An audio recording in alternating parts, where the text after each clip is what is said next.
années le poids du dossier. Ces milliers de pages, ce sont celles d'un dossier hors norme, que les spécialistes du cold case en France s'apprêtent à plaider devant la cour d'assises de Dijon. Aucun crime n'est une cause perdue. Jamais.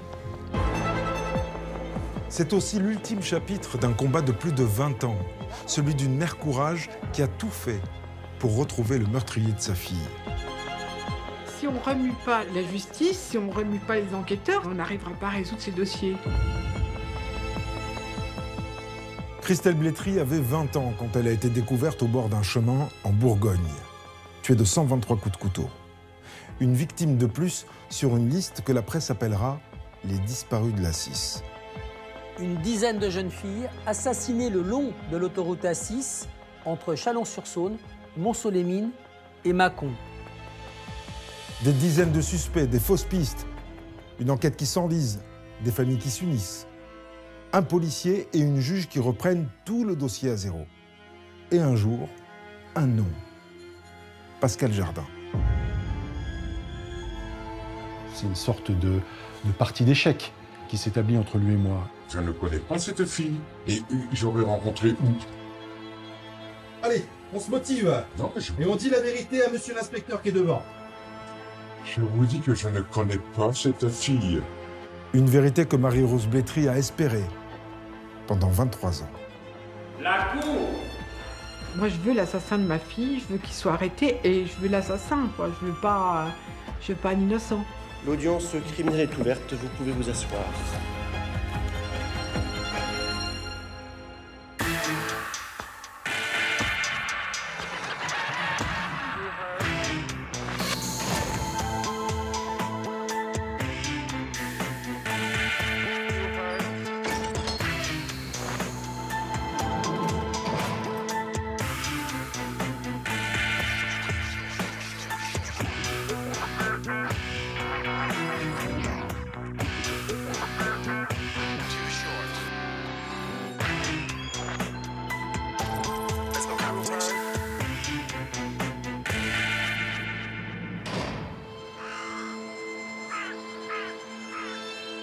Blanzy, 28 décembre 1996. Il a gelé à Pierrefandre toute la nuit. Et le givre couvre encore la petite bourgade de Saône-et-Loire. Dans le lotissement ouvrier qui s'est construit à la sortie du bourg, une découverte bouleverse la famille Blétry. Myriam est descendue, donc Myriam c'est ma deuxième fille, et elle m'a dit Christelle n'est pas dans son lit. J'ai été tout de suite très angoissée et très inquiète. La veille au soir, Christelle, l'aînée des 3 enfants âgés de 20 ans, devait passer la soirée chez des amis dans le centre de Blanzy. Marie-Rose les appelle aussitôt. C'est sa maman qui est venue nous voir directement à l'appartement. Elle est venue nous voir, elle nous dit « Bah voilà, Christelle n'est pas rentrée de la nuit, est-ce que vous savez où elle est, quoi ?» Elle était très inquiète pour sa fille, quoi. Savoir où elle était passée, quoi. Les amis m'ont dit que Christelle était partie aux environs de minuit et qu'ils ne l'avaient pas revue.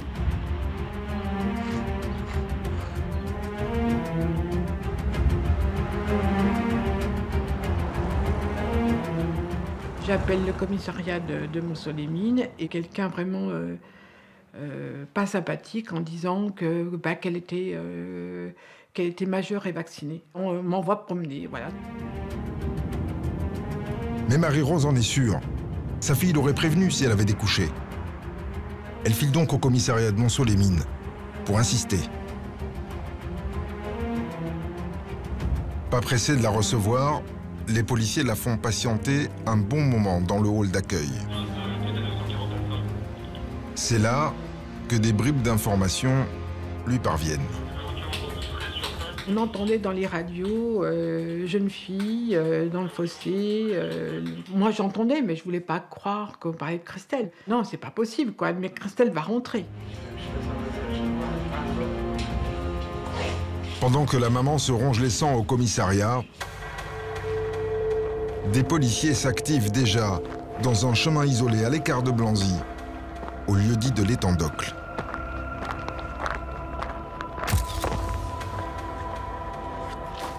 C'est le facteur du village qui a donné l'alerte dans la matinée, quand il a découvert le corps d'une jeune femme. Sur elle, on trouve son sac contenant des papiers d'identité, ce qui permet de confirmer l'identité de Christelle Blétry.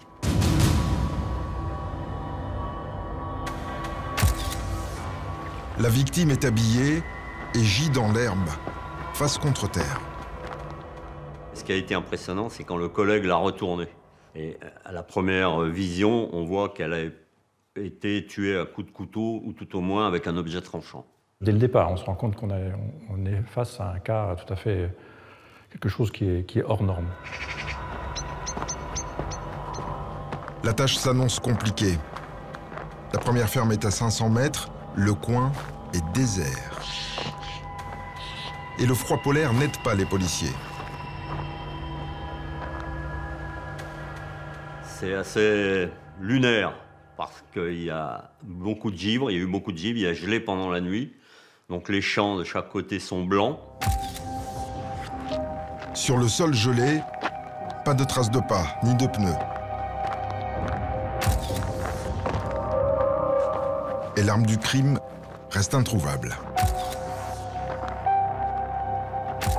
On retrouve quelques restes d'un repas de fast-food dont on ne sait pas s'ils sont là depuis la veille ou depuis plusieurs jours. Et c'est quasiment les seuls objets, j'allais dire, extérieurs à la victime que l'on retrouve. Le corps de Christelle est transporté à la morgue de l'hôpital de Montceau-les-Mines pour autopsie. L'hôpital où un policier vient d'envoyer Marie-Rose Blétry sans qu'elle-même ne sache pourquoi. J'ai une grosse colère, quoi, parce que je ne comprends pas. Depuis ce matin, ma fille a disparu. Personne ne nous dit rien. Personne ne sait rien. Et on me dirige à un endroit. Non, enfin voilà. À force d'insister, Marie-Rose est enfin reçue par un médecin. Pas plus loquace. Il lui demande ce qu'elle sait. La maman bafouille. J'ai compris que ma fille était morte. Je pense. Mais de quoi? De comment? Non, je ne savais pas. Le médecin légiste me dit ben, vous avez tout compris. Et voilà. Et il a dit à l'infirmière, emmenez-la dans le box, donnez-lui un médicament. Voilà. C'était fini. Le crime, les 123 coups de couteau sur sa fille, Marie-Rose Blétry les apprendra le lendemain, en lisant le journal. Mais pourquoi cet acharnement? Enfin, non, mais moi je veux la voir, je veux voir. C'est pas possible. Christelle va revenir. Christelle n'a pas été tuée, c'est pas possible. Donc ma seule détermination à ce moment-là, c'est je veux la voir, je veux voir Christelle.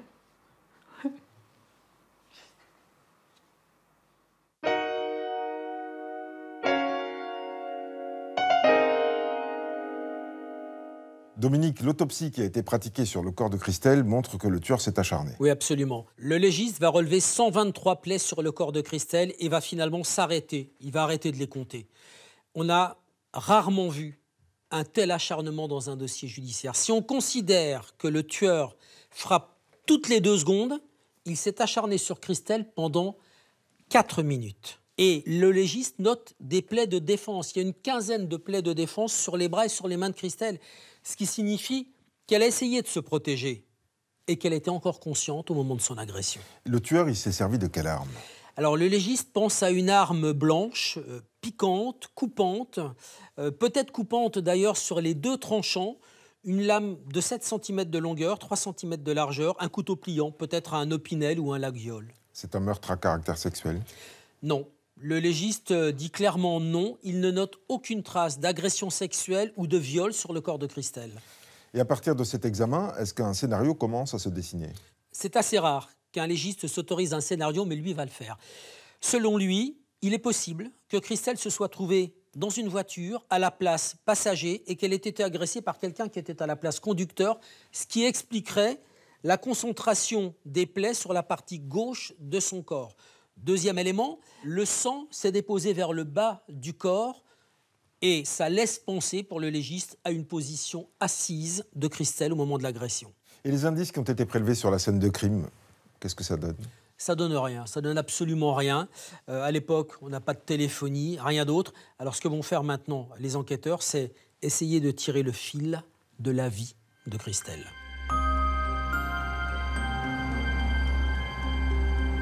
C'était quelqu'un de très généreux, très serviable, très gentil, mais d'une gentillesse incroyable. Christelle aimait beaucoup Céline Dion, Jean-Jacques Goldman. Alors Jean-Jacques Goldman, on n'entendait que lui. Avec Céline Dion, c'était moi j'aimais bien aussi. Donc voilà, c'était en boucle, en boucle. Christelle voulait devenir puéricultrice. Elle était interne dans un lycée à une 50aine de kilomètres de Blanzy. Elle rentrait chez ses parents pour les week-ends et les vacances. Comme tous les jeunes, elle faisait sa vie le week-end, elle sortait, elle venait nous voir, essayer d'avoir sa liberté, quoi. Christelle a passé sa dernière soirée avec 4 copains rue Joseph-Lambert, dans le bas du village. C'était une soirée bon enfant, on s'amusait, on rigolait, on passait un bon moment entre copains, quoi. Christelle était joyeuse, il n'y avait pas de souci de ce côté-là, quoi. Vers minuit et quart, Christelle et 2 copains ont décidé de rentrer chez eux. Elle a bavardé un moment avec l'un d'eux au pied de l'immeuble, puis elle a pris le chemin du retour, seule, à pied. Un petit trajet d'à peine 1,5 km qu'elle fait normalement en 20 minutes. Elle a d'abord remonté la rue centrale de Blanzy. Des témoins l'ont aperçue, notamment une serveuse de café. Ma sœur, elle était au bar, donc elle a vu Christelle, et comme elle la connaissait un peu, elle est sortie lui dire bonjour. Et après, Christelle a continué sa route, quoi. Un peu plus haut, Christelle devait tourner à droite avant d'atteindre la maison de ses parents.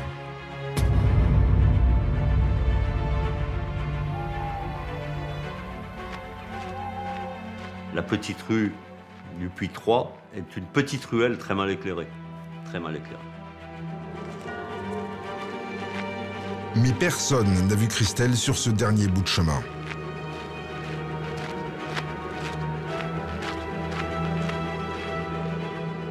On a des gens qui nous parlent d'un chien qui aboie, de bruit de pas, de cris, d'une voiture.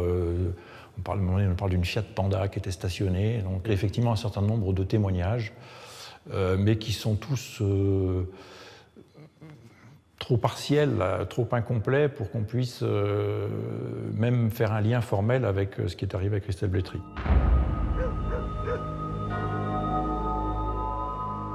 Christelle ne faisait pas du stop. Christelle ne serait jamais montée avec un inconnu, ça c'est certain, parce que c'est vrai qu'on en parlait beaucoup à la maison. Par contre, elle était serviable, voilà. Donc elle aurait pu se faire piéger.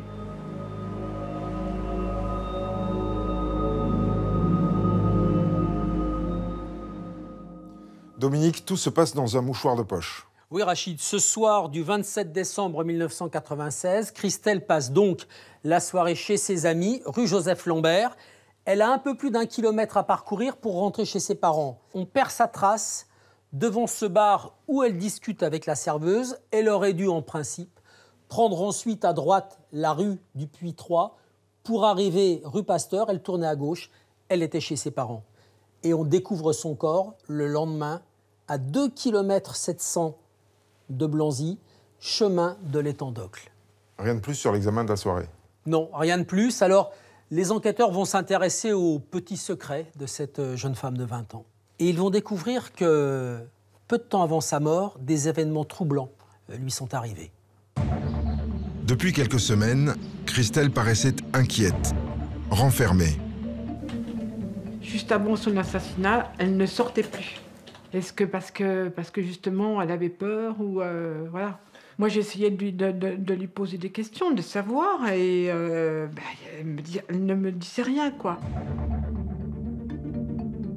nous a effectivement dit qu'elle était plus soucieuse, qu'elle avait le sentiment d'être suivie même. Des collègues de stage racontent une histoire bizarre, survenue fin novembre à la maison de quartier de Blanzy, où elle travaillait auprès de jeunes enfants.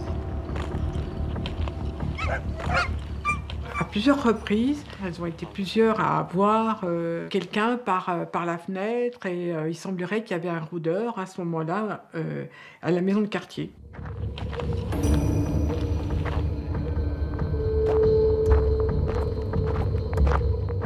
Mais aucun signalement précis n'a pu être fourni sur ces individus.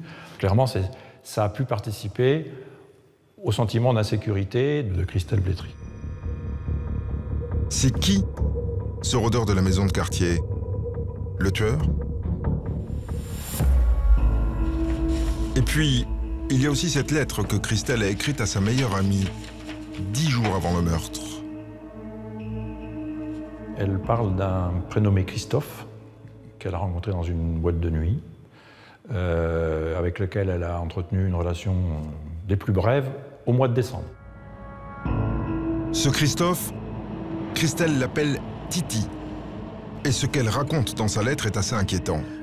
Fin novembre, il aurait emmené Christelle et un autre ami au bord du lac de Torcy, près de Blanzy. Il lui a demandé de fumer du shit, voire de vendre du shit, et d'avoir un rapport sexuel à 3, ce qu'elle a refusé. Et cet individu aurait sorti un couteau et qui lui aurait posé sur la gorge en la menaçant de l'égorger.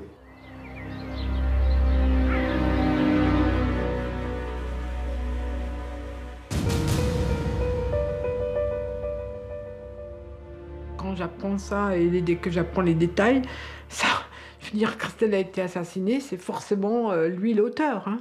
On se dit, on est sur le bon chemin. Le Christophe en question est rapidement repéré et arrêté chez ses parents. C'est un profil, je dirais, un peu de petit délinquant. Il a 28 ans, il est sans emploi, il revend un peu de résine de cannabis. Enfin voilà, on est sur ce profil-là. Christophe le jure, il n'a jamais menacé Christelle. Il ne comprend pas ce qu'il fait en garde à vue. Et le soir du meurtre, il était bien occupé. Il a passé la soirée dans une chambre d'hôtel avec des copains, et que dans cette chambre, où à un moment donné, il se retrouvait jusqu'à 11, donc ça devait être une bonne ambiance. Ils ont bu et fumé du hashish, vers 2 h du matin environ, heure à laquelle il est allé dans une boîte de nuit qui était située à quelques centaines de mètres.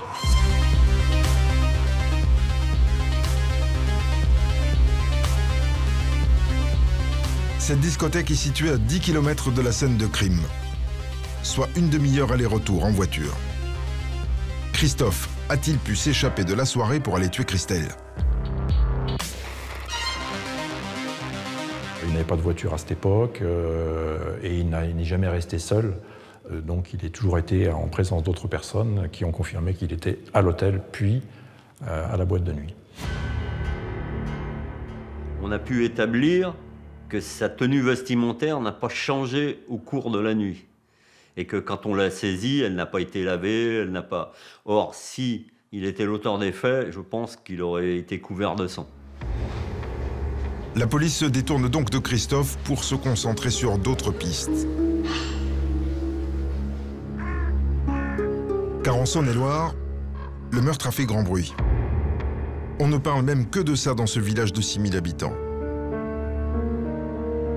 Du coup, les corbeaux du coin ne se privent pas pour donner du grain à moudre aux enquêteurs et à Marie-Rose.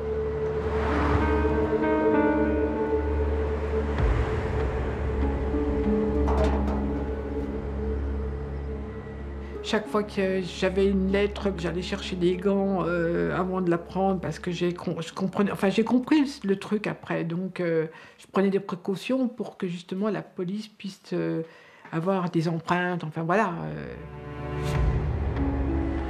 C'est qu'on a fait des vérifications sur des enseignants, sur un gendarme, sur un pompier volontaire, tout ce qui arrivait faisait l'objet de vérification. Les semaines, les mois et bientôt les années passent. Des dizaines de suspects sont placés en garde à vue, puis relâchés. Des milliers de pages de procès-verbaux sont rédigées, sans résultat. Mais c'est très difficile et puis c'est insupportable. Moi, je veux l'assassin de ma fille, je veux qu'il soit arrêté et je veux l'assassin, quoi. Je veux pas un innocent.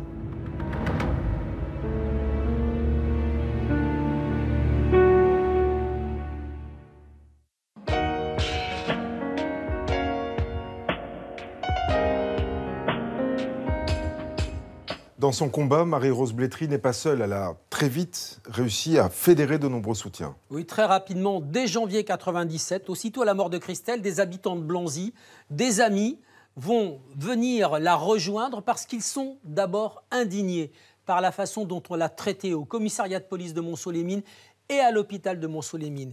Et tous ensemble, ils vont créer avec elle l'association Christelle. Très rapidement, première réunion publique, 2 mamans de jeunes filles assassinées vont se présenter, Marie Pichon et Betty Soltysiak. Et puis, au fur et à mesure du temps et des réunions, d'autres familles qui ont vécu le même malheur vont rejoindre l'association. Celle que la presse appellera plus tard les disparues de la 6. Elles sont combien, Dominique? Elles sont 10, elles ont entre 13 et 23 ans. Elles ont toutes disparu dans ce secteur le long de l'autoroute A6, un rayon d'une centaine de kilomètres, ici entre Chalon-sur-Saône, Montceau-les-Mines, Mâcon, ça fait un triangle que la presse va appeler le triangle de la peur. Ce sont elles? Oui. Marie-Agnès Cordonnier, Françoise Bruyère, ce sont 2 autostoppeuses belges qui disparaissent en août 84 près de Mâcon. Sylvie Aubert, 23 ans, 86, on retrouve son corps dans une rivière, elle a été étranglée. Christelle Maillery, c'est la fille de Marie Pichon, 16 ans. On la retrouve poignardée dans une cave au Creusot, décembre 86. Août 87, Marthe Buisson, elle a 16 ans. On la retrouve le crâne fracassé au bord de la 6, près de Mâcon. Nathalie Maire, la même année, elle a 18 ans, battue à mort sur l'aire de Saint-Albin. C'est toujours sur la 6. Carole Soltysiak, la fille de Betty, elle n'avait que 13 ans. Elle a été violée, poignardée à Montceau-les-Mines, novembre 1990. Christelle Blétry, décembre 1996. Mars 97, menottée, bâillonnée, Virginie Bluzet, 21 ans, on la retrouve à Verdun-sur-le-Doubs. Et 2 ans plus tard, Vanessa Thiellon, 17 ans, on la retrouve sur les berges de la Saône. Elle a été battue à mort. Quand on entre, Rachid, dans les années 2000, aucun de ces crimes n'est encore résolu. 10 crimes de jeunes filles en 15 ans dans le même coin et personne ne fait le rapprochement? C'est pas un tueur en série, ça? Alors, on ne sait pas si c'est un tueur en série, mais en tout cas, il y a beaucoup de similitudes entre certains de ces meurtres. Le problème, c'est que certains ont été commis en zone police, d'autres en zone gendarmerie, que souvent des magistrats différents dans différentes juridictions ont été saisis. Et les premiers à faire le rapprochement, ce sera l'association Christelle et ses avocats, Didier Seban, Corinne Herman.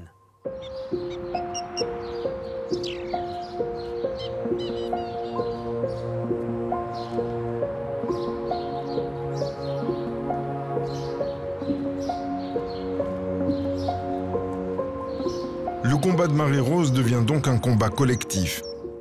Ces mères, unies par la même souffrance, veulent que la justice relance les enquêtes sur les meurtres de leurs filles et rouvre les dossiers fermés. Je voudrais qu'une cellule soit mise en place, une cellule policier avec des juges. Mettons tous les moyens humains. Et moi, là, c'est vraiment un grand coup de cœur parce que je veux plus attendre. Ces sœurs de combat, comme Marie Pichon, dont la fille a été tuée en 86, ne peuvent plus attendre non plus. Ils ne s'occupaient pas de nous parce qu'on était des petits gens. Ce que j'ai toujours dit. On est dans un monde ouvrier, on est simple, on est des petits gens par rapport aux gens importants. Ils n'avaient rien à faire de ce qui nous arrivait. Si on ne remue pas la justice, si on ne remue pas les enquêteurs, si on ne remue pas les juges d'instruction, si on ne remue pas le ministère de la Justice, on n'arrivera pas à résoudre ces dossiers. Alors, en 2001, 5 ans après la mort de sa fille, Marie-Rose Blétry et l'association Christelle font appel à 2 avocats parisiens. Corinne Herman et Didier Seban, les spécialistes du cold case en France. Le duo s'est fait remarquer dans l'affaire du tueur en série Émile Louis. Aucun crime n'est une cause perdue. Jamais. Nous, on est sûr que lorsqu'on prend un dossier, il n'y a aucun dossier qui résiste à une enquête sérieuse et complète. Aucun. Je me rappelle de ce discours de Marie-Rose me disant « S'il vous plaît, essayez de résoudre une affaire, ça va redonner l'espoir. » Et elle ne disait pas la sienne, une de ces mères de jeunes filles assassinées. Dès lors, les familles de l'association Christelle passent leur week-end à vendre des brioches, du muguet, des coloquins. Elles organisent des bals et des lotos dont les bénéfices financent la lutte. Elles alertent la presse, contactent les élus et montent à Paris plaider leur cause au ministère de l'Intérieur ou de la Justice. À chaque rendez-vous, la même demande, le même cri du cœur. Une cellule d'enquête, des moyens supplémentaires et l'interdiction de détruire les scellés. Encore une fois, on rentrera à Blanzy en disant écoutez, voilà, on n'a encore pas les moyens, il faut encore attendre, donc forcément déçu.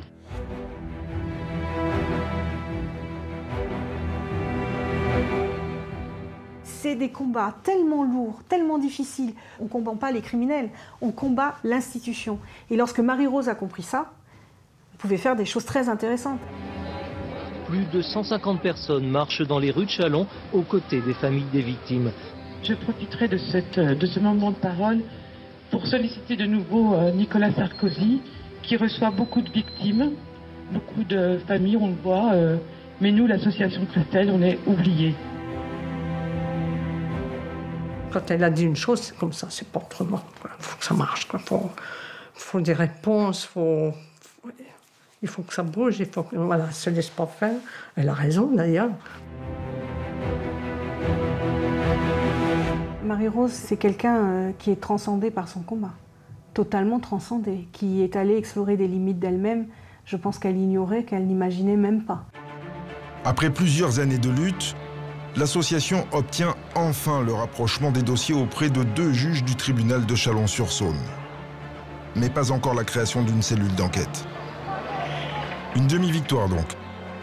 Mais l'institution judiciaire a été bousculée et Marie-Rose galvanisée. Je pense que c'est les nerfs qui m'ont tenue pendant toutes ces années parce que ça me mettait en colère. Et c'est cette colère qui m'a fait aussi avancer de ne pas baisser les bras.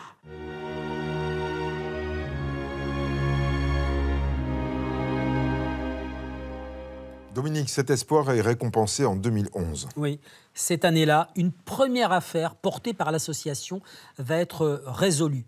25 ans après le meurtre de Christelle Maïri, c'est cette jeune collégienne qui avait été retrouvée assassinée dans une cave du Creusot, dont la maman, Marie Pichon, est devenue une amie de Marie-Rose Blétry. 25 ans après, un homme est arrêté, mis en examen. Il s'appelle Jean-Pierre Murat. Il va être condamné en 2016 à 20 ans de prison. Une première victoire qui permet d'en espérer d'autres. Qui donne un fol espoir à Marie-Rose Blétry et qui renforce encore sa détermination pour que soit retrouvé et arrêté l'assassin de sa fille. C'est l'arrivée d'une nouvelle juge et d'un nouveau policier à la PJ de Dijon qui va donner un coup de fouet aux enquêtes. Ce policier, c'est le brigadier-chef Raphaël Nedilko. Après avoir retrouvé le tueur de la petite Maïri, il s'attaque à celui de Christelle Blétry. L'homme est un ancien du 36, du genre doué, méticuleux, obstiné. Tout ce qui est possible de faire humainement ou policièrement doit être fait, donc il est toujours possible de sortir un cold case, quelle que soit son ancienneté. La première chose qui me marque quand je reprends le dossier de Christelle Blétry, c'est que, contrairement au dossier de Christelle Maïri, j'ai encore des scellés. J'étais convaincue qu'on retrouverait l'assassin de Christelle grâce aux scellés. Ces scellés, ce sont essentiellement les vêtements de Christelle. Cela fait 15 ans qu'ils dorment à la cave du palais de justice de Chalon-sur-Saône. Ils ont déjà été expertisés 3 fois, sans résultat. À chaque fois, il y a un espoir, c'est les montagnes russes. Ça monte, ça descend, on se dit on va peut-être avoir la solution. Et puis on l'a pas. Et puis la justice nous dit, écoutez, on a déjà fait beaucoup, ça suffit. Je ne comprends pas et je ne supporte pas qu'on abandonne des victimes qui sont des citoyens français qui doivent avoir justice. Il y a un coût derrière, il y a un coût. Donc c'est ce qui fait aussi hésiter la justice à réinvestir une 4e fois sur l'expertise des scellés judiciaires. Une 4e expertise coûterait 200 000 € si tous les scellés étaient envoyés au laboratoire. Beaucoup trop cher. C'est la justice qui crée ces dossiers anciens, ces cold cases. C'est pas les victimes. Il ne faut pas se tromper de combat. Elle est fautive de la situation. On ne devrait pas parler d'argent à une famille qui a perdu un enfant dans des conditions dramatiques. Donc j'ai dit maintenant ça suffit. Ça suffit. Et je vous assure que j'ai craqué à ce moment-là. Et j'ai dit ça suffit. Maintenant les vêtements de ma fille seront analysés. L'appel de Marie-Rose et de ses avocats finit par être entendu par la juge d'instruction en 2013. On va enfin obtenir que la juge dise, parce qu'on a fait un tel scandale médiatique, parce qu'on ne peut plus nous dire bah non, on n'a pas les moyens, la juge dise banco. Les scellés seront donc une nouvelle fois expertisés, mais pas tous. Pas question que la note du labo dépasse 40 000 €. Le prix d'une vérité très incertaine. Je me souviens parfaitement du jour où on est descendu dans le local à sceller, de façon à les compter, à les décrire, à les inventarier, à tout noter dans un grand tableau, et surtout à les classer par ordre de pertinence et de priorité. Le policier et la juge d'instruction sélectionnent donc les affaires de Christelle les plus intimes. Culottes, soutien-gorge, chaussettes, pantalons, pulls et sac à main. Personnellement, je n'y crois pas. Cela dit, la science a fait des progrès, donc pour moi, tout espoir est permis.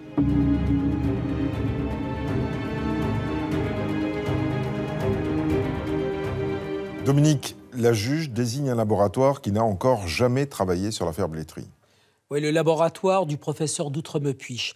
Les premières expertises s'étaient concentrées essentiellement sous les bras du blouson que portait Christelle et à l'arrière de ses genoux, pensant que son assassin aurait pu déplacer son corps et le traîner. Là, le professeur d'Outremepuich va faire un quadrillage systématique de certains vêtements de Christelle et un prélèvement dans chacun de ces petits carrés. Alors, c'est beaucoup plus précis, mais ça coûte aussi beaucoup plus cher. Et pour quel résultat ? Pour un résultat magnifique, parce que ces expertises vont permettre de trouver un ADN masculin sur plusieurs vêtements que portait Christelle ce soir-là. Un seul et même ADN masculin, des cellules épithéliales de la peau qu'on retrouve sur le sac à main, le soupule et une chaussette de Christelle. Mieux encore, on isole cet ADN dans des traces de sperme qui ont été retrouvées sur eux et à l'intérieur du jean que portait Christelle ce soir-là, sur son soutien-gorge et sur sa culotte. Ce qui signifie que Christelle s'est déshabillée et qu'en 1996, le légiste est passé complètement à côté du caractère sexuel de ce meurtre. Oui, ça veut dire que le légiste s'est complètement planté. Ça veut dire aussi que 17 ans plus tard, la maman de Christelle, Marie-Rose Blétry, va en plus découvrir que sa fille a été violée. Et aussitôt le résultat connu, la juge envoie cet ADN au FNAEG. Ouais, et là c'est fabuleux, Rachid, parce que ça match. L'ADN est déjà connu par le fichier national automatisé des empreintes génétiques. C'est celui d'un homme de 54 ans. C'est lui. Il s'appelle Pascal Jardin. Pascal Jardin, un inconnu dans l'enquête Blétry. Les policiers de Dijon ont entendu des dizaines de suspects, mais lui, ils ne l'ont jamais croisé. En revanche, leurs collègues de Chalon-sur-Saône, à 1 heure de route au sud, ont déjà eu affaire à lui, 10 ans plus tôt. C'était en décembre 2004. Ils l'ont fiché à la suite d'une tentative d'agression sexuelle dans un quartier HLM.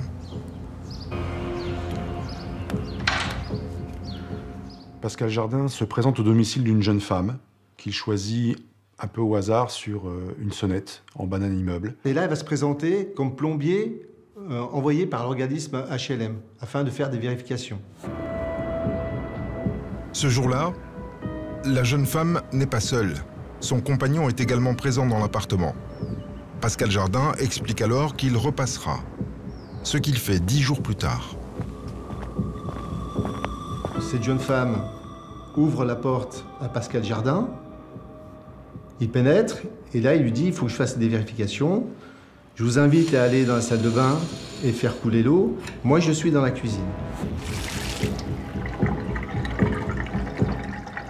Pendant ce temps-là, il en profite pour se déshabiller. Il se met en slip, il glisse un couteau dans son slip et il va à sa rencontre.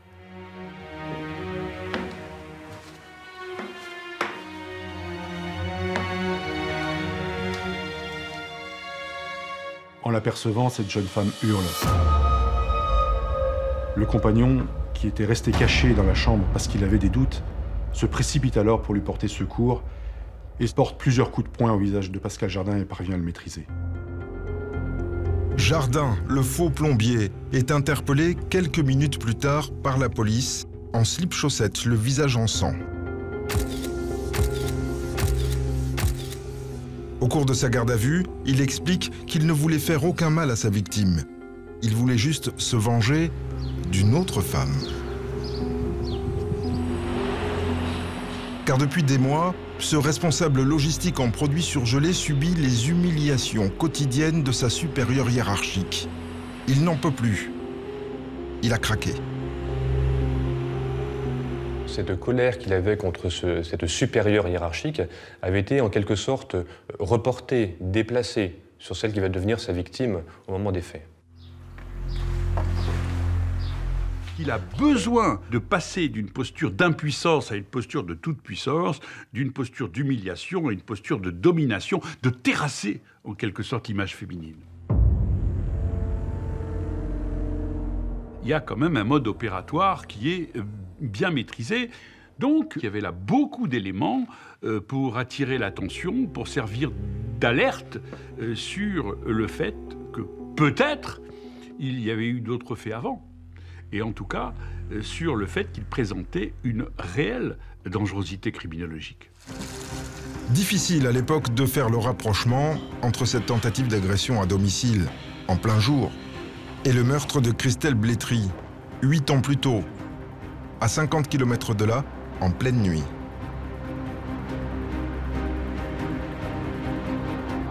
Condamné à 1 an de prison ferme, Jardin est libéré 8 mois plus tard, en juillet 2005. À sa sortie de prison, lorsque Pascal Jardin n'a quasiment plus rien, plus de femmes, plus d'emploi, il va se reconstruire, il va retrouver une nouvelle compagne, qu'il va d'ailleurs épouser, il va déménager, il va quitter la région qui était la sienne pour aller du côté des Landes, il va retrouver un nouvel emploi. C'est quasiment une vie nouvelle qui commence pour lui.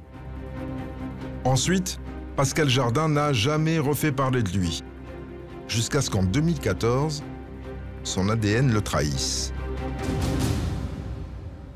Un profil de prédateur, ce Pascal Jardin. Pour le policier Nedilko, la piste sent bon. Maintenant, il va falloir trouver comment sa route a pu croiser celle de Christelle. Dans le plus grand secret, Raphaël Nedilko retrace minutieusement le parcours de vie du suspect. Première découverte. À l'époque du meurtre, Pascal Jardin vivait à Blanzy, à 2 km à peine de chez Christelle.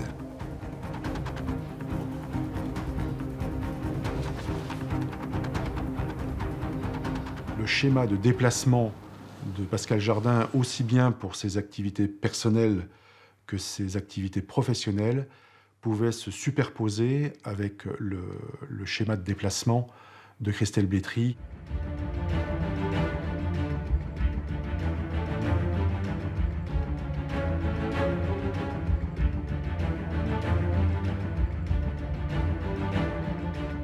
Le soir des faits, on perd la trace de Christelle Blétry à l'endroit même où Pascal Jardin passait pour rentrer de son travail. Encore plus intéressant, en interrogeant Marie-Rose, Raphaël Nedilko fait une découverte capitale à propos du pantalon de Christelle. Elle venait tout juste de l'acheter avec l'argent de ses étrennes. C'était donc la première fois qu'elle portait ce pantalon-là le soir de sa mort. Concrètement, Pascal Jardin n'a pu laisser son ADN que le soir du meurtre de Christelle Blétry.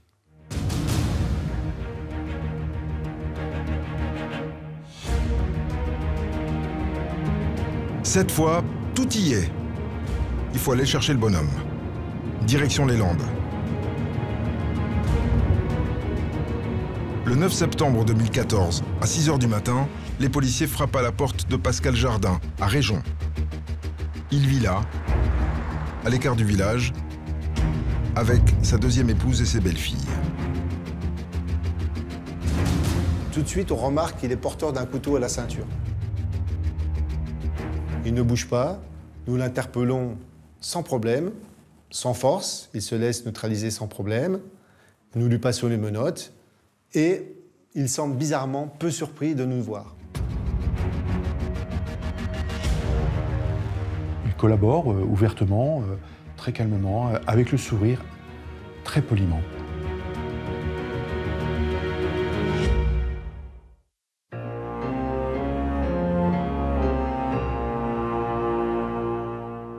Pascal Jardin n'est pas ramené tout de suite en Bourgogne. Il va être interrogé dans les locaux de la PJ de Bordeaux. Mais c'est le brigadier-chef Nedilko qui va conduire l'interrogatoire. Vous êtes placé en garde à vue dans le cadre d'un meurtre, celui de Christelle Blétry, pour lequel j'ai des raisons. Malgré la gravité des soupçons qui pèsent sur lui, Pascal Jardin, assisté d'une avocate commise d'office, est toujours aussi serein. Connaissiez-vous Christelle Blétry? Y a-t-il pu avoir échange entre vous? Non, jamais. C'est une sorte de partie d'échecs qui s'établit entre lui et moi. Il positionne ses pions de défense, je positionne mes pions d'attaque, mais je sais très bien que tout ce qu'il me dit, ce ne sont que des mensonges. Et là, je décide de passer à l'attaque. Je vous informe que, suite à une expertise des vêtements que portait Christelle Blétry au moment de sa mort, on y retrouve votre ADN. Est-ce que vous pouvez réagir? Ah bah non, je ne peux pas réagir du tout. Je suis incapable de vous dire pourquoi. Je vous exhorte à me dire la vérité, monsieur Jardin. Je ne peux pas vous dire la vérité puisque je vous l'ai dit. Je ne connais pas cette fille. Et j'aurais rencontré où? C'est à vous que je pose la question. Mais je ne l'ai pas rencontré, j'en sais rien du tout. Comme je l'ai dit tout à l'heure, si éventuellement j'ai pu la rencontrer, c'est au bureau de tabac ou dans un bistrot, c'est tout. Puis je vais vous laisser vous l'enfoncer. Ce qui est vraiment phénoménal chez Pascal Jardin, c'est qu'il ne bouge pas d'un millimètre. Il reste droit dans ses bottes. Allez, on se motive. Non, mais Et on dit la vérité à monsieur l'inspecteur qui est devant. Je vous dis que je ne connais pas cette fille. Je vous dis... Après 4 heures de dénégation, Pascal Jardin est reconduit dans sa cellule pour la nuit. Au petit matin, le policier affine sa stratégie. Il extrait Jardin de sa geôle et lui offre café, cigarillos et pain au chocolat. Puis il engage la conversation, tranquillement, dans la cour du commissariat. On a un échange humain. On aurait pu être à la limite des amis si on s'était rencontrés dans d'autres circonstances, s'il n'y avait pas des faits aussi graves qui nous opposaient, lui et moi, qui nous mettaient de chaque côté d'un mur. Je savais qu'il avait reçu une éducation chrétienne dans son enfance. Et il est vrai qu'à un moment donné, j'ai voulu faire résonner en lui cette corde sensible, que je n'étais pas là pour le juger, que j'étais là pour l'écouter, que le jugement, c'était pas mon travail. Mais il s'agissait vraiment de toucher la sphère la plus profonde de son humanité et quelque part de sa spiritualité, parce que je voulais qu'il s'ouvre. Et je le regarde un moment dans les yeux et je lui dis de toute façon, pour moi, je n'ai aucun doute. Vous êtes le meurtrier de Christelle Blétry. Je vous le dis en face. Ce qui m'intéresse, c'est pourquoi vous l'avez tué et comment. Et c'est maintenant. Le brigadier-chef Nedilko commence alors un 3e interrogatoire. Pascal Jardin a été troublé par sa conversation avec le policier. Et il commence par le remercier. J'ai la chance d'avoir en face de moi quelqu'un qui séparait tout simplement de gens. Et ça, je le souhaite à tout le monde d'avoir comme tout. Ensuite, Pascal Jardin revient sur sa soirée du 27 décembre 96, qu'il raconte en détail. Ce jour-là, il est sorti tard du travail. Il a bu quelques mojitos avec des collègues à Chalon-sur-Saône. Puis il est rentré à Blanzy où il est arrivé vers minuit et demi. J'ai croisé cette fille que je ne connaissais pas. Je l'ai obligé à monter en la tirant avec le sac. Et puis on est monté. Je pense qu'elle a compris ce que je voulais. Ensuite, Pascal Jardin a pris la direction de la sortie du bourg, sans écouter Christelle qui le suppliait de la déposer chez elle.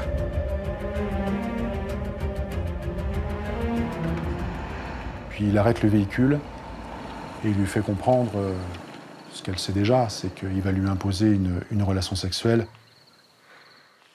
Cette relation rapide, brutale, en plein milieu de la nuit, prenant fin. Chacun se rhabille sans dire un mot. Et à un moment donné, profitant de la baisse de vigilance de Pascal Jardin, Christelle ouvre brutalement la portière et prend la fuite en courant.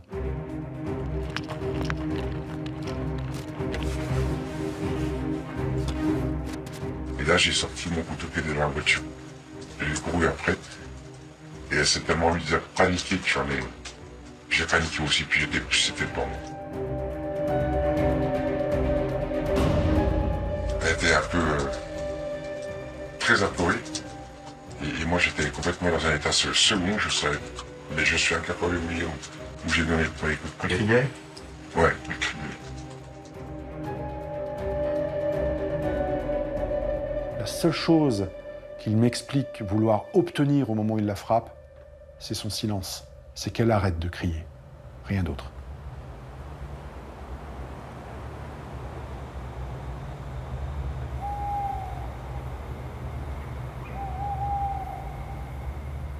Christelle ne crie plus. Il ne reste plus que le silence. Il se contente de revenir à son véhicule, monter à son bord, rentrer chez lui. Là, calmement, comme si après ce défoulement de rage, c'est comme si rien ne s'était passé.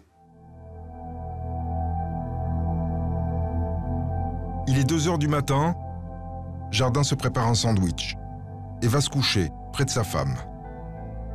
Le lendemain du meurtre, il ira au travail, comme d'habitude, et gardera son secret pendant 18 ans. Après ses aveux circonstanciés, Pascal Jardin s'effondre dans un rare moment de remords. C'est mieux le petit monstre. C'est mieux le petit monstre. Et arrête, je me pleurer.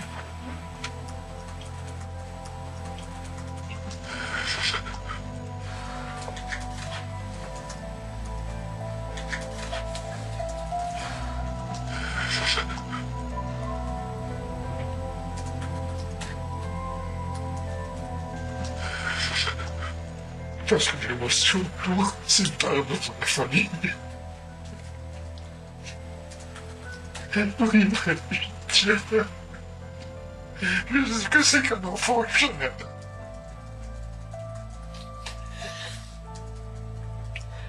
Pascal Jardin pleure. Mais il pleure surtout sur lui-même. Comme pour la tentative d'agression en 2004, il fait porter la responsabilité de son geste à une femme. Pourquoi t'as dévoré ma vie?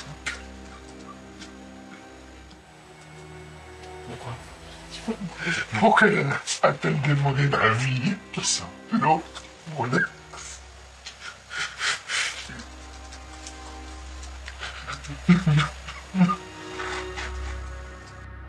C'est sa femme qui, pour lui, exerçait sur le couple, sur toute la famille, une empreinte faite d'autorité, de domination qu'il n'arrivait plus à gérer.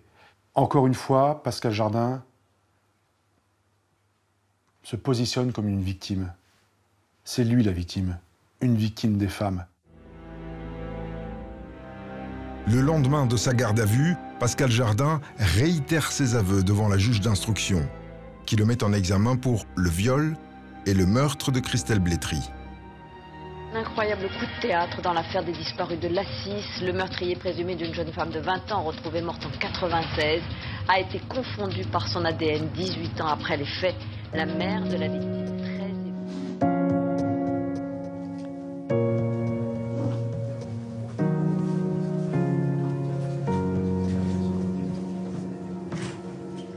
C'était tant espéré. Tellement violent. Mais nécessaire, quoi. C'est brutal, parce que c'est un combat qui est long, avec beaucoup de lassitude par moment, mais tous les bénévoles de l'association étaient auprès de moi. Je ne pense pas à Christelle autrement qu'en se faisant assassiner. Donc je voudrais qu'en découvrant la vérité, retrouver ma fille que j'ai eue pendant 20 ans. Ça, je l'espère, quoi. Elle a existé pendant 20 ans. Donc c'est pas normal qu'un assassin vous enlève tout. Et votre fille, et les souvenirs de ça. C'est pas possible.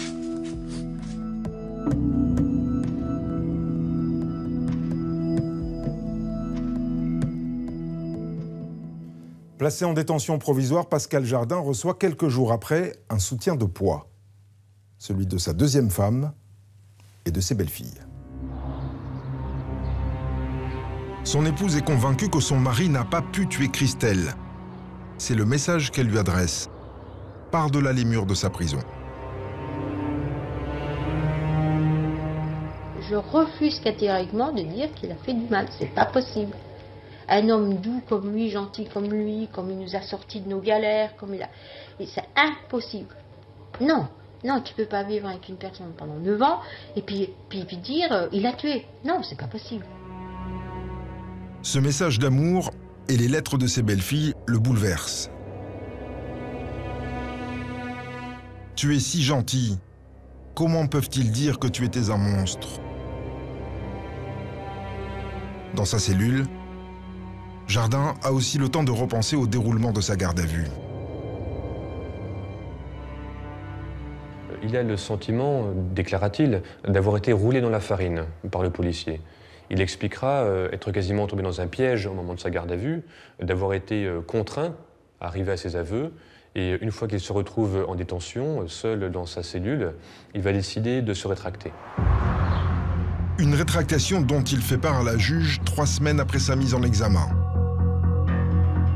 Il explique alors que ses aveux, ou plutôt ses faux aveux, lui ont été extorqués par le policier. C'était du bourrage de crâne permanent. Les nombreux détails qu'il a donnés sur les circonstances du meurtre lui ont tout simplement été soufflés par le brigadier chef Nedilko. De façon générale, Pascal Jardin est quelqu'un d'une très grande mauvaise foi. Donc non, je n'ai pas été surpris. Cette rétractation, c'est à la fois une manière de se ressaisir par rapport à son estime de lui, par rapport à sa capacité à se regarder dans une glace, mais surtout par rapport à la volonté de sauvegarder ce lien avec sa deuxième épouse. Pascal Jardin livre alors une version très différente de la soirée fatale. Ce soir-là, il a bien rencontré Christelle. Mais c'est elle qui lui a demandé de l'aide. C'est Christelle Blétry qui semblait apeurée, effrayée, qui va venir à sa rencontre et monter dans le véhicule. Lui va essayer de savoir pourquoi. Il prend la direction du centre-ville de Blanzy.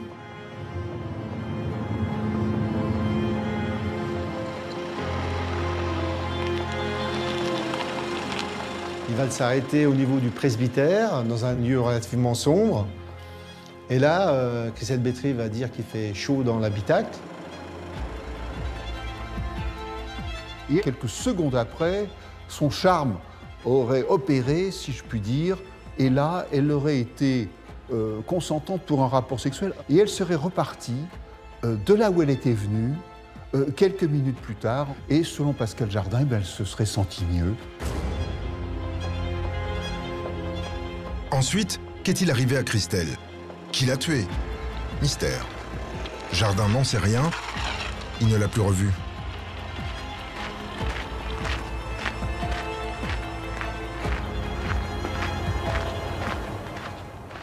Sa nouvelle version est un peu fantaisiste, on va dire, abracadabrante par rapport à la personnalité de Christelle Bétry. Elle traversait une période difficile, Christelle, où elle se sentait suivie, où elle était apeurée de quelque chose. Donc on la voyait mal monter dans un véhicule d'un inconnu pour avoir un rapport sexuel consenti. Il va avoir une relation sexuelle avec une femme qui n'est pas sa femme, sous les fenêtres du presbytère.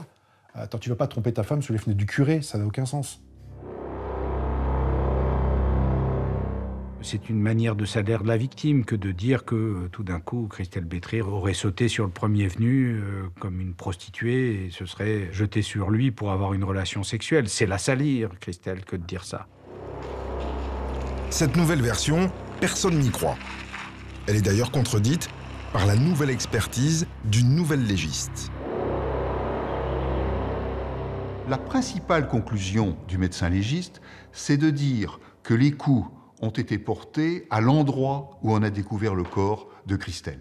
C'est-à-dire que le corps n'a pas été transporté. Donc, les aveux de Pascal Jardin, tant devant le policier que devant le juge d'instruction, sont parfaitement conformes aux constatations de la médecin légiste. Jardin s'accroche pourtant.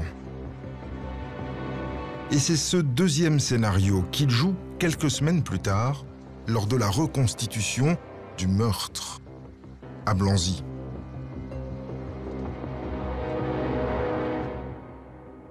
C'est un Pascal Jardin très à l'aise, complètement décomplexé auquel on a affaire, qui est sûr de lui, qui est sûr de sa version. Le seul regret qu'il a, c'est d'avoir fait quelque part des faux aveux, ce qu'il décrit comme étant des faux aveux.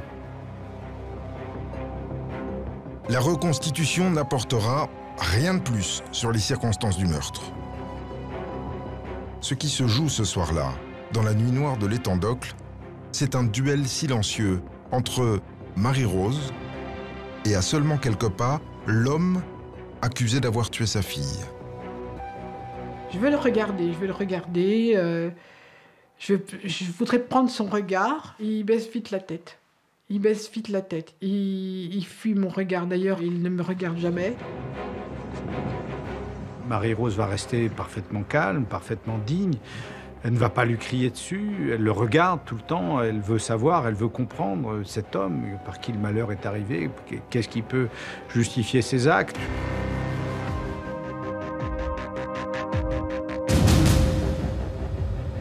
Il n'a pas dit la vérité. Il n'a pas dit ce qui... Non.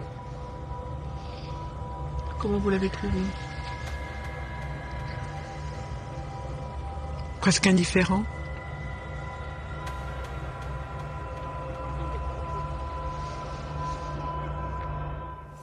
Indifférent, fuyant, tantôt faible et influençable, tantôt brutal.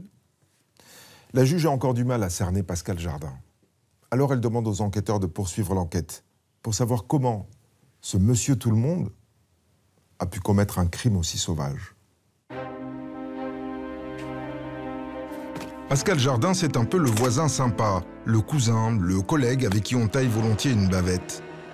Un gars du coin, originaire du Creusot en Saône-et-Loire. 4 frères et sœurs, une mère au foyer et un père policier. Marié, bon père de famille et les loisirs ordinaires d'une vie bien réglée. Pascal Jardin, au quotidien, c'est les copains, c'est les parties de pétanque qui n'en finissent plus, c'est les barbecues, c'est les parties de pêche, c'est le bricolage. Donc absolument rien, quand on le regarde, laisse trahir la gravité des faits pour lesquels il était accusé. Ce qui comptait le plus pour lui, c'était l'esprit de famille et la cohésion d'une famille. On était assez proches, on allait à la pêche, on allait aux champignons, ça nous arrivait de jouer aux jeux vidéo ensemble. Il était probablement le seul père à venir dans toute ma troupe de copains, à venir l'été à la piscine avec nous et à jouer avec nous. Je pense avoir eu une enfance relativement heureuse.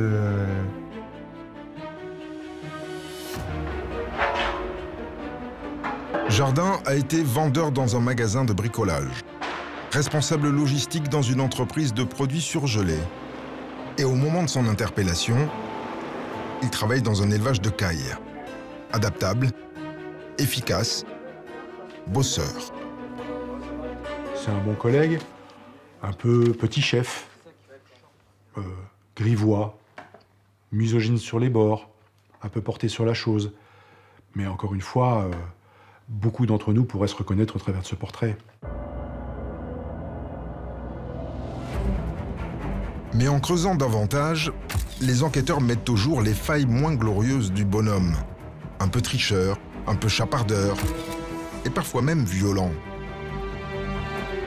À sa sortie de prison en 2005, il découvre en rentrant à la maison que sa femme l'a quitté. Il a pété les plombs, a commencé de tout casser et tout ça, et à un moment j'ai voulu l'arrêter et il m'a fait peur, il m'a fait peur. Les femmes, ce sont elles qui sont la cause de tous ces malheurs.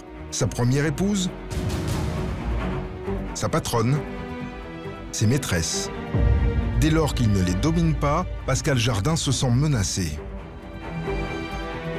Il a une image très dégradée de la femme, une image féminine extrêmement noire. Il voit les rapports hommes-femmes comme des rapports de domination, dominant-dominé. Ça me paraît extrêmement clair. Si on écoute Pascal Jardin, la victime, c'est lui.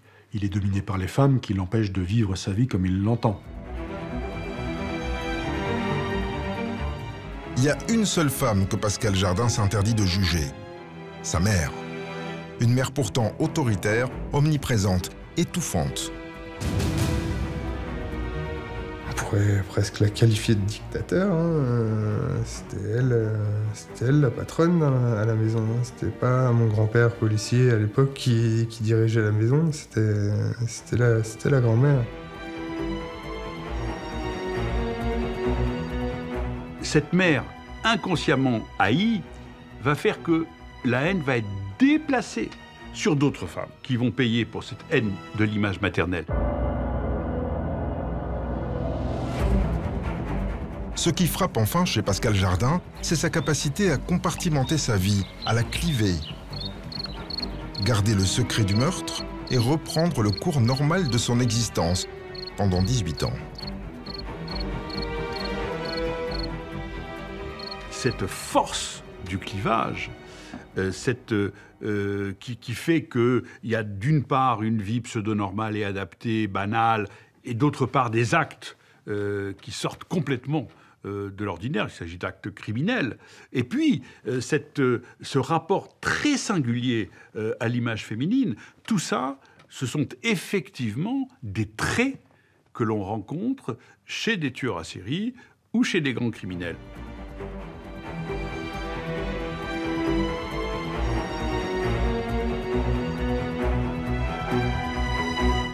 En janvier 2017, Pascal Jardin comparaît devant la cour d'assises de Saône-et-Loire pour meurtre et viol. Est-ce qu'il reste sur son second scénario? Oui, la version d'un rapport consenti avec Christelle. Il continue à nier le meurtre, sans convaincre personne et surtout pas les jurés de la cour d'assises qui vont le condamner à la réclusion criminelle à perpétuité assortie de 20 ans de sûreté. Et il fait immédiatement appel de ce verdict. Pascal Jardin sera donc rejugé. Il va être rejugé devant une autre cour d'assises, la cour d'assises d'appel à Dijon, le 20 septembre 2018. On est 22 ans après le meurtre de Christelle. Et le procès de la dernière chance pour tout le monde. Oui, pour lui d'abord, parce que c'est sa dernière chance d'essayer de convaincre les jurés de son innocence, et surtout pour Marie-Rose Blétry, parce que pour elle, c'est la dernière chance de voir l'assassin de sa fille avouer publiquement son crime.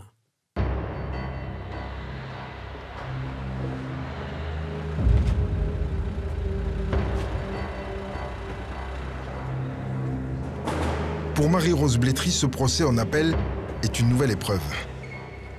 Tout recommencer, faire comme s'il n'y avait jamais eu de premier procès. Et rester déterminé. On est là, il faut faire ce qu'il faut faire. Hein. Le combat va commencer, voilà. C'est tout. Oui, le combat va commencer, exactement. En même temps, ça a été mon combat, c'est de savoir la vérité. Il a fait appel, c'est son droit, c'est pas notre droit à nous les victimes, donc il faut être présent et puis aller au bout et le voir condamné. Donc on ira au bout. Voilà. Dans cet ultime combat, Marie-Rose peut compter sur le soutien de sa famille et des membres de l'association Christelle. Même si Jardin n'est impliqué dans aucun des autres crimes de la SIS, ils sont venus nombreux à ce procès, unis et solidaires. C'est pas le moment de la laisser tomber. C'était pour l'accompagner, on se parlait très peu. On était là, c'est la présence qui compte. C'est comme si ça avait été ma sœur. Je pouvais pas la laisser tomber ce jour-là. C'est pour l'accompagner, pour qu'elle se sente plus forte.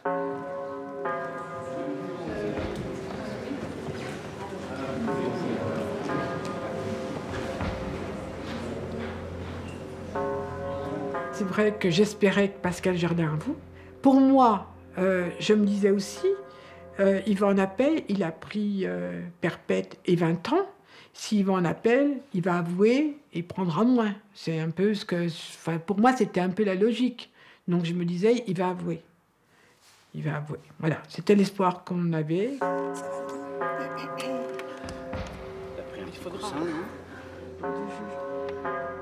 Elle voudrait avoir quelque part un dialogue avec cet homme. Pourquoi sa fille? Pourquoi ce soir-là? Pourquoi ça s'est passé? Ces questions qui vous hantent, qui la hantent depuis tant d'années. La cour!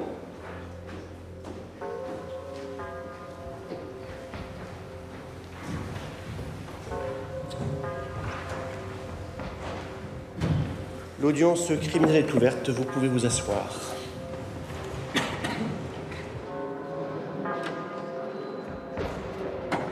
Dès le début de l'audience, Jardin annonce la couleur. Quand le président lui demande pourquoi il a fait appel, il répond « Je suis innocent ». Sa ligne de défense reste la même. Il a eu une relation consentie avec Christelle, il ne l'a pas tuée.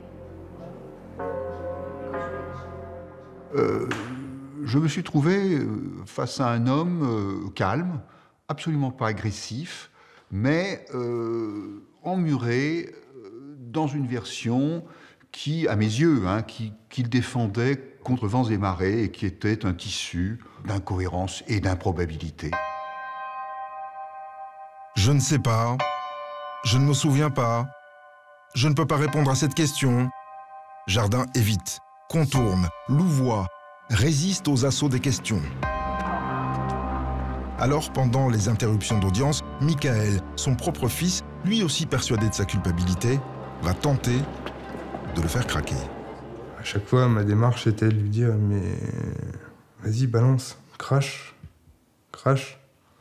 C'est pas trop tard, c'est justement là que tu joues le plus gros. » Et il me jurait toujours droit dans les yeux qu'il avait rien fait, que c'était pas lui.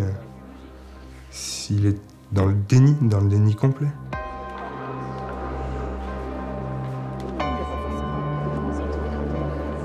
Je suis pas surprise, pas du tout.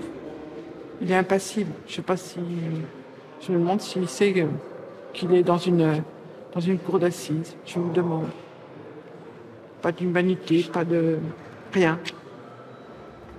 Rien. Il reste pourtant un espoir de voir Pascal Jardin changer. Au 4e jour du procès, ses aveux filmés sont projetés dans la salle d'audience. Effet garanti sur l'assistance.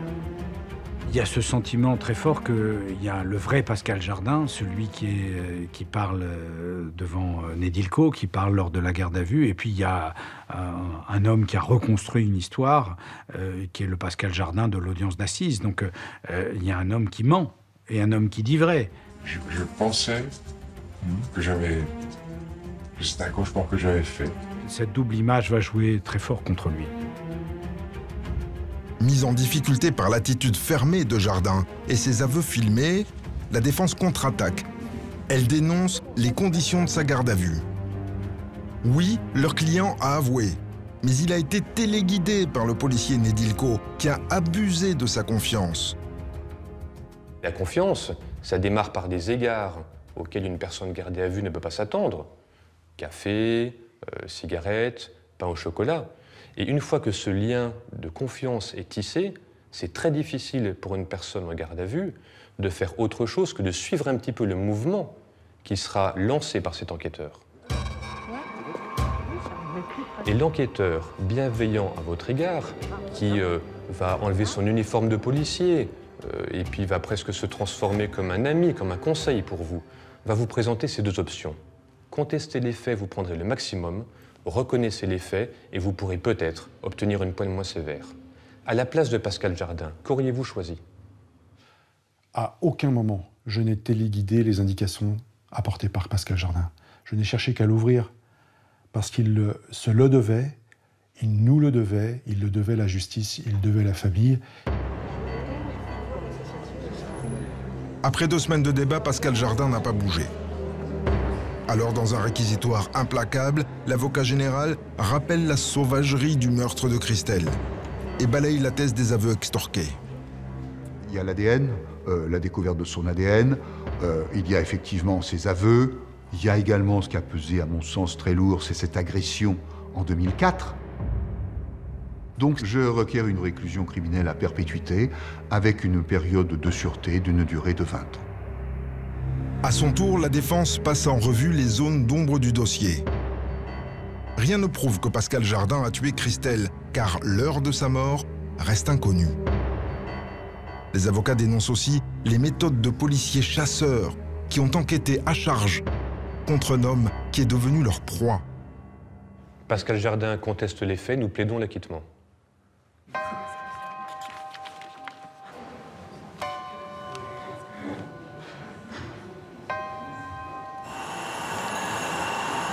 La cour! Après 4 heures de délibéré, Pascal Jardin est condamné à la perpétuité, avec une période de sûreté de 20 ans. La même peine qu'en première instance. Marie-Rose Blétry n'aura pas d'aveu, mais elle vient de gagner un combat long de 22 ans. La peine est confirmée et c'est un grand soulagement. C'est un grand soulagement. On me dit souvent, vous êtes courageuse. Moi, je dis, pour moi, c'est pas du courage. Hein. C'est pas du courage. Parce que je pense qu'on n'a pas le choix. Je veux dire, si on voulait retrouver l'assassin de Christelle, il faut se battre.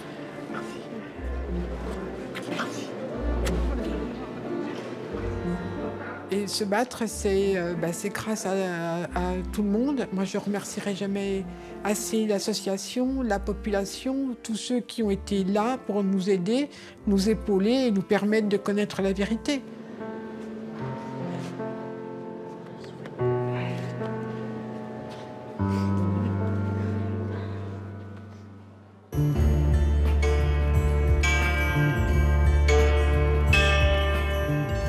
Une vérité pour laquelle Marie-Rose Blétry se bat encore, car l'association Christelle et ses avocats ne désarment pas, convaincus que leur persévérance paiera, et qu'un jour, ils sauront qui a tué les autres filles de Saône-et-Loire.